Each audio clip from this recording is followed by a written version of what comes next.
Yes, this time we'll be looking at orbital frequency of an electron in the hydrogen atom. We have previously derived the expression for calculating the velocity of the revolving electron. We have also derived the expression for calculating the radius of the revolving electrons. That is what we call the Bohr's radius. And this time we are looking at the orbital frequency of an electron in the hydrogen atom. So the orbital frequency, we know that F is equal to 1 all over T, but we know that this electron is performing a kind of circular motion. And the relationship, recall that the relationship between linear velocity and angular velocity is V is equal to omega R. So if you say this is equation 1, we also know that F is equal to 2 pi F. If this is equation 2, if you now substitute equation 2 into equation 1, we can say that V is equal to 2 pi Fr. And if you make F from here, if you make F the subject, F becomes V all over 2 pi R. So if there is equation 3, and this is where our emphasis is, the orbital frequency. But this V is what we call the velocity of the revolving electron, and R is the radius of the revolving electron.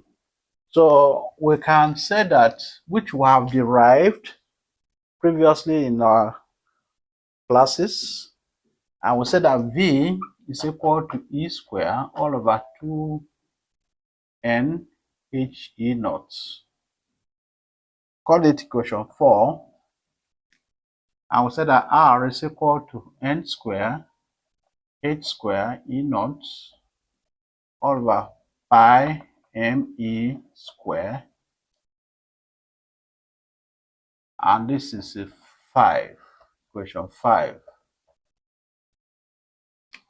We are familiar with this because we have derived this, we have calculated, we have done calculation using this particular equation. We have also derived this, we have done calculations using this particular equation, so they are not strange here.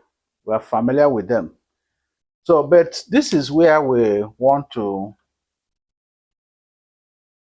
emphasize the orbital frequency of an electron. So if you now bring this F equal to V all over 2 pi R.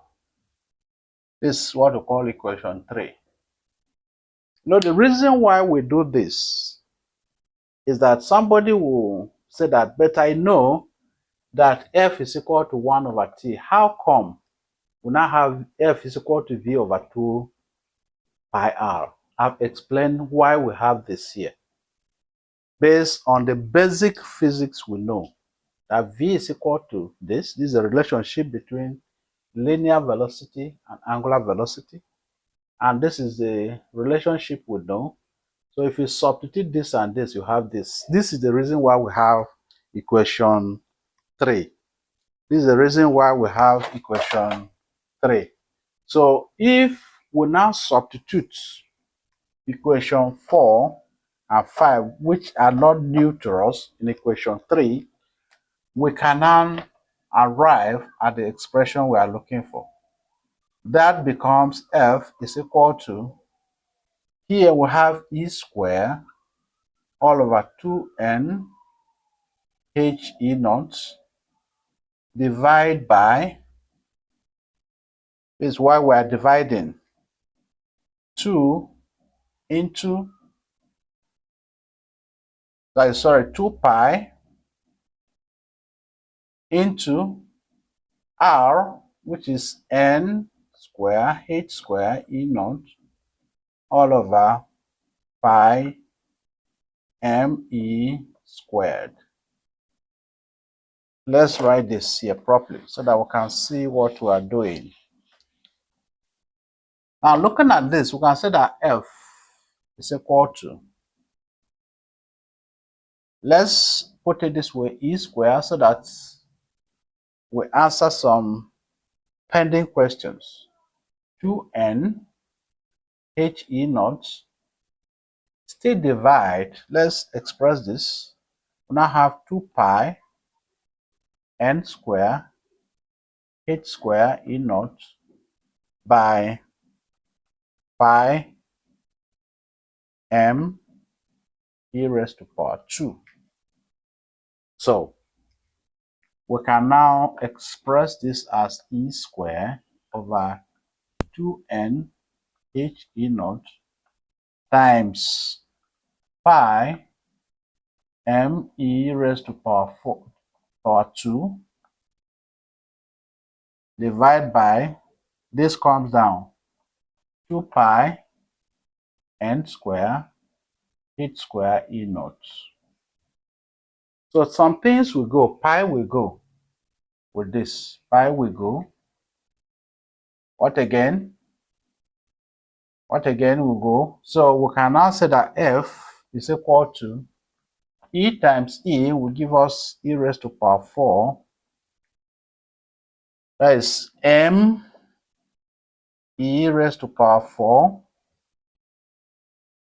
Based by this will give us 4. N times n will give us n raised to power 3. That is n times n squared. Then we have h. H times h squared will give us h raised to power 3. And E naught times E naught will give us E naught squared. So this is the relationship we call the orbital frequency of a revolving electron in a hydrogen atom. So we can use this to calculate the orbital frequency of an electron that is revolving in the shell. Thank you.